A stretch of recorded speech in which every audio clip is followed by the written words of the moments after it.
और वायु प्रदूषण पर एक बड़ी खबर सामने आ रही है। एक साल में भारत में 20 लाख लोगों की मौत की खबर है।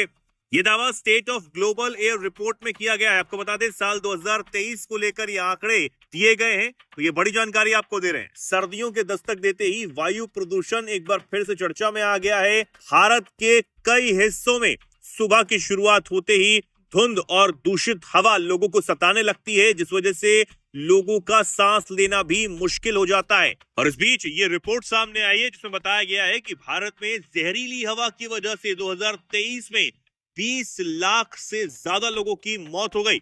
यह आंकड़ा हर साल बढ़ता हुआ ही नजर आ रहा है।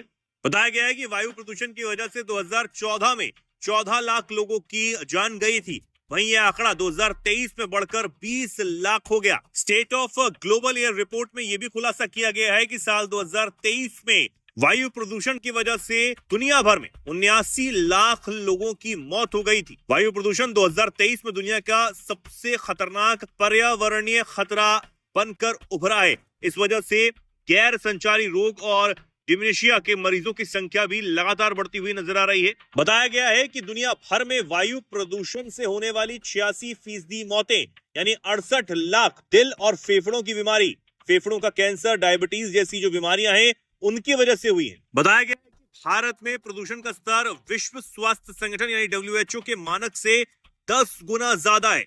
पिछले साल भारत 4 बार दुनिया के सबसे प्रदूषित देशों की लिस्ट में टॉप 5 में भी आ चुका है। अगर 2023 का एक और आंकड़ा देखें तो इसके मुताबिक 2023 में हर 8 में से एक मौत वायु प्रदूषण की वजह से हुई है। अब भारत में वायु प्रदूषण के बढ़ने की सबसे बड़ी वजह इंडस्ट्रियल वेस्ट माना जा रहा है, जिसका वायु प्रदूषण में 51% योगदान है। वहीं अगर गाड़ियों से निकलने वाले धुएं की बात की जाए तो 27% वायु प्रदूषण इस धुएं की वजह से होता है। इसके अलावा पराली जलाने से 17% हवा जहरीली हो जाती है और इस खराब हवा की वजह से सांस लेने में खासी परेशानी का सामना करना पड़ता है। इससे कैंसर जैसी कई गंभीर बीमारियां होने का भी खतरा लगातार मंडराता रहता है। वहीं वायु प्रदूषण के कारण हार्ट स्ट्रोक, हार्ट फेल या फिर हाई ब्लड प्रेशर की समस्याएं भी हो सकती हैं। वहीं कहा यह भी गया है कि खराब हवा में मौजूदा जो कण होते हैं वो दिमाग को भी नुकसान पहुंचा सकते हैं। इससे सिरदर्द, तनाव जैसी कई गंभीर बीमारियां जो हैं वो देखने को मिल सकती हैं।